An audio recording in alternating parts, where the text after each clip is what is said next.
की मांग करता हूं, एक आपके माध्यम से मंत्री जी से कहता हूं कि इसकी जांच होनी चाहिए अस्पतालों के अंदर, और जो डॉक्टर और जो पैरामेडिकल स्टाफ है उसकी तुरंत नियुक्ति होनी चाहिए, और जो खराब पड़े उपकरण है उनको तुरंत ठीक कराया जाए, और दवा आपूर्ति जो वहां घोर कमी है, स्पेशली रेबीज और वहां जो तमाम तरह के जो दवाइयां वहां मिलती है वो नहीं मिल रही, उसके लिए भी होना चाहिए। इसके लिए मैं मांग करता हूं कि उस तरह जांच भी हो उस बिल्डिंग मटेरियल की जो मटेरियल वहां लगाया गया है। बहुत बहुत धन्यवाद। माननीय नेता विपक्ष सुश्री आतिशी जी। धन्यवाद अध्यक्ष महोदय। मैं आपका ध्यान कालकाजी विधानसभा और दिल्ली के कई इलाकों में एक गंभीर मुद्दा जो पिछले 6 महीने से उठ रहा है उस पर दिलाना चाहती हूँ। दिल्ली के अलग अलग इलाकों में गरीबों की झुग्गियों को तोड़ा जा रहा है, उन पे बुलडोज़र चलाया जा रहा है।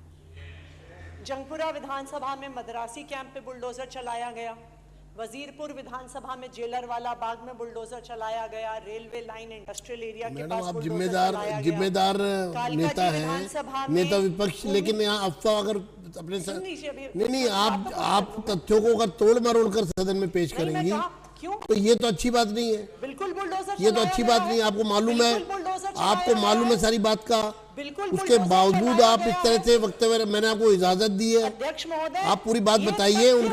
उनका रिलोकेशन हुआ है, उनको मकान दिए गए हैं, पूरी बात बताइए। हाँ, पूरी बात बताइए। भूमिहीन कैंप जो कालकाजी विधानसभा में है उसमें 3000 मकान थे जी। 3000 फ्लैट बनाए गए उनको रिलोकेट करने के लिए, ये बात लेकिन मात्र 1800 लोगों को घर दिए गए, 1200 लोगों को बेवजह रिजेक्ट किया गया। वो लोग कोर्ट गए। पॉलिसी तो आपकी बनाई हुई है, डीडीए आपने ही जो पॉलिसी बनाई। डीडीए, अरे बात तो रखने दीजिए। 1 मिनट, डीडीए की पॉलिसी थी, उनको रिजेक्ट किया गया। डीडीए की पॉलिसी हो गई, ये लोग कोर्ट गए, पॉलिसी इनकी है। 11 बजे कोर्ट का हियरिंग थी, लेकिन 6 बजे बुलडोजर चला दिया गया।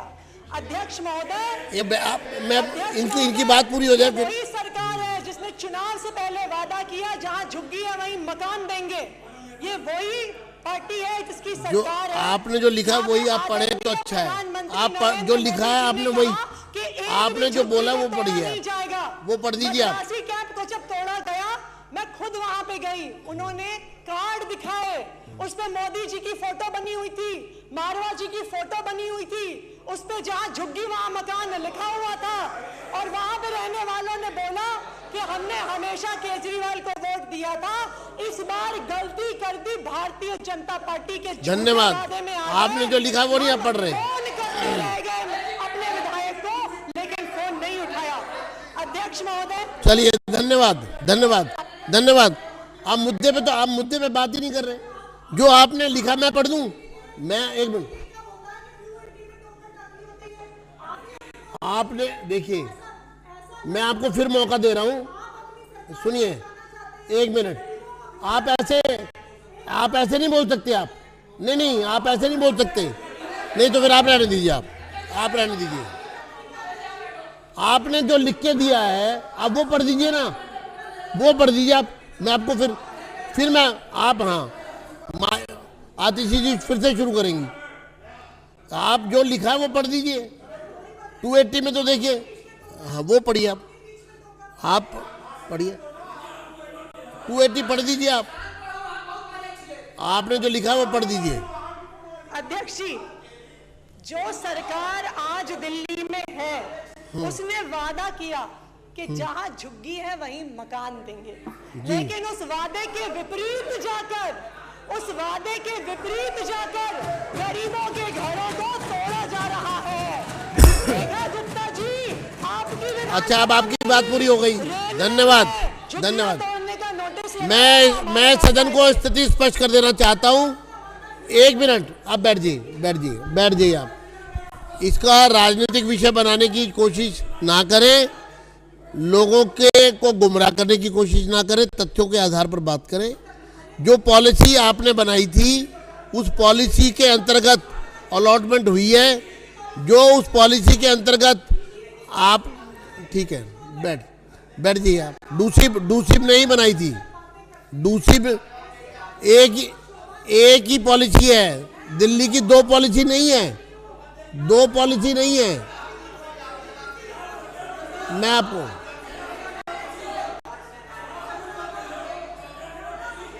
280 है, 280 में जवाब नहीं होते, 280 में जवाब नहीं होते। बैठिए आप, बैठिए आप, बैठिए। मैं उनको स्थिति स्पष्ट कर रहा हूं। आप माननीय सदस्य मनोज कुमार शौकीन,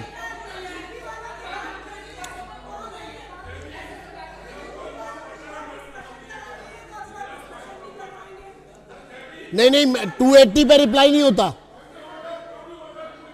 एक मिनट बैठिए ना, एक मिनट बैठिए, एक मिनट बैठिए, मैं आपको मौका दूंगा, मैं टाइम बचेगा मैं आपको मौका दूंगा। मैं सभी माननीय सदस्यों को यह स्पष्ट कर दूं कि जो स्लम रिहेबिलिटेशन पॉलिसी है वो डूसी बनाता है। दिल्ली में एक ही स्लम रिहेबिलिटेशन पॉलिसी है, उसको डीडीए भी फॉलो करता है, उसको डूसी भी फॉलो करेगा, उसको जो भी एजेंसी उसको उसके अकॉर्डिंग रिहेबिलिटेशन प्रोग्राम में भाग लेगी वो उसी को फॉलो करेगी। एक बात, दो पॉलिसी नहीं है। इस पॉलिसी में जो कट ऑफ डेट है वो 1 जनवरी 2015 है।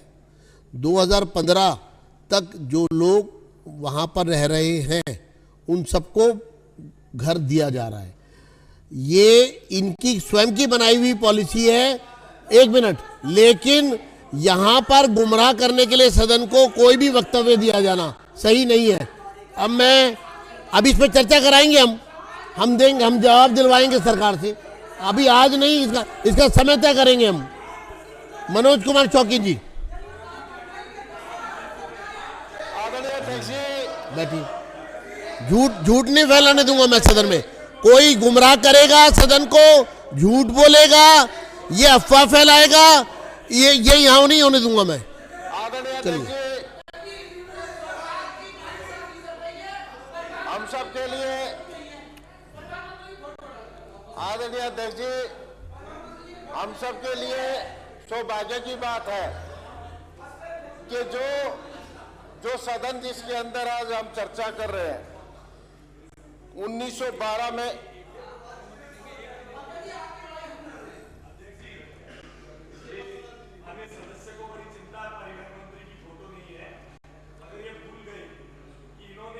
के नेता जो फोटो लगाए रखते थे और क्रांति की बातें करते थे, रवि नेगी यहाँ मौजूद है, उसने कहा भेज दिए लोग, इसलिए फोटो के चक्कर में ज्यादा ना पड़े।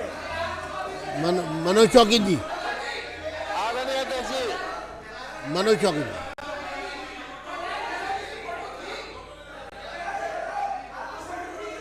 मनोज शौकीन जी आप बात जारी रखिए। आदरणीय अध्यक्ष जी, मनोज शौकीन जी, अरे आशीष जी, सब हार गए। ओ अनिल, आदरणीय अनिल जी, रवि नेगी जी जीत के।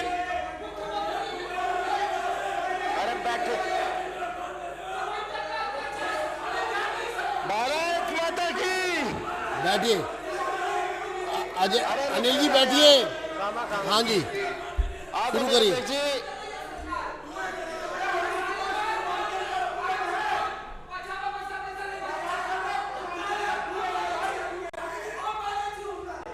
मनोज शौकीन जी, अरे बैठे, रुक जाओ। मनोज जी शुरू करें।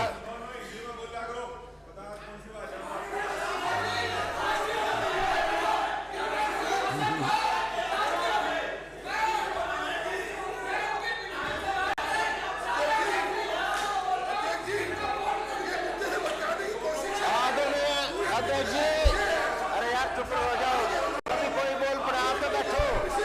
मैं माननीय विपक्ष के सदस्यों से अनुरोध करूंगा सदन का समय खराब ना करें। 280 में सभी सदस्यों को अपनी बात कहने का हक है, उनको बोलने दिया। मनोज जी, आदरणीय अध्यक्ष जी,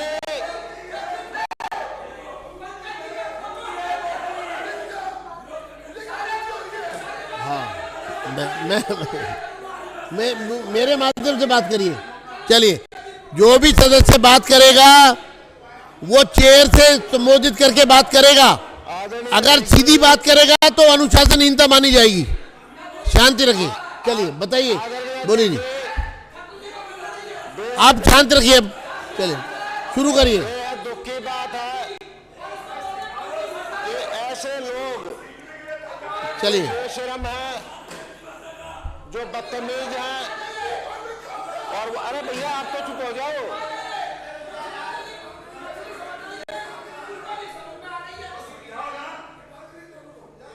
अध्यक्ष जी, माननीय अध्यक्ष जी, माननीय अध्यक्ष जी, या तो इनको बाहर निकालो। मैं ऐसे नहीं बोल। मैं अनिल जी आपको आज चेतावनी दे रहा हूं, आप चर्चा को आगे बढ़ने दीजिए। देखिए सदन में बातचीत होती है तो अच्छा लगता है, शोरगुल में ना आपको फायदा है ना सत्तारूढ़ दल को फायदा है। चलिए शुरू करिए। आदरणीय अध्यक्ष जी, आज का ये दिन मैं समझता हूं एक ऐतिहासिक दिन है। हम लोग जब चुनकर के आए तो बड़े मुद्दे थे, एक भ्रष्टाचार का था, तो दूसरी तरफ लोगों को राशन नहीं मिल रहा था, और राशन की दुकानें नई भी नहीं खुली थी और पुरानों को भी नहीं मिल रहा था, और नया राशन कार्ड भी कोई नहीं बना था। और भ्रष्टाचार के मुद्दे पे जिस तरह से कैग की रिपोर्ट आई और खुलासे होंगे, लेकिन आज इस सदन के बाद जब मैं बाहर गया, वो एरिया देख के आया जिसको फांसी घर बताया गया, बनाया गया, जैसा आपने अध्यक्ष जी यहाँ पे बताया, ठीक वही पोजीशन है वहां पे। कोई नहीं, आप अभी कल बात करेंगे। अध्यक्ष जी मैं बोलूंगा अब एक मिनट उनको, एक मिनट आप मनोज जी, मेरा आपसे अनुरोध है अपने विषय पे बोलिए, और मैं सदन के सभी सदस्यों को आमंत्रित करता हूं, ये दोनों स्थिति स्वयं देखकर सदन में 4 बजे के बाद जब ब्रेक होगा जरूर देखें और फिर बात करेंगे बाद में। आइए। अध्यक्ष जी, दिल्ली की जनता का पैसा आप और ऐसे लुटाया। नहीं, आप विषय पे बात करिए ना। आप 280 में आपका विषय है राशन की दुकानें, राशन, अच्छा चलो सुनो, मान लो अध्यक्ष जी, मान लिया, राशन की दुकानों पर बोलिए। अध्यक्ष जी आज ऐसे नहीं बैठूंगा मैं, ये सब बदतमीजी करते हैं, मैं किसी के बीच में नहीं बोलता। हाँ, किसी के बीच में बोलता हूँ तो एक मिनट, उनको फांसी घर से थोड़ी दिक्कत हो गई है क्योंकि उसमें उनके पास डिफेंस में कुछ कहने को नहीं है, इसलिए वो मैं देख लूंगा, आप विषय पर आइए। हाँ बिल्कुल, फांसी घर की बात नहीं होगी है ना आज, ठीक है, कल आप बताएंगे उसके बारे में, चर्चा पूरी डिटेल लेके आएंगी आप। चलिए आप शुरू करिए, कल सारी डिटेल लेके आइएगा। चलिए। हाँ माननीय अध्यक्ष जी, एक मंत्री को मैं भी घर बैठा के आया हूं। अध्यक्ष जी, खाद्य के विषय पे मैंने 280 लगाया है, और दिल्ली के अंदर जो मेरा मूल प्रश्न है, राशन कार्ड बनने नहीं पिछले 10-12 साल से, और मैंने जानकारी चाहिए कि वर्ष 2015 से 2000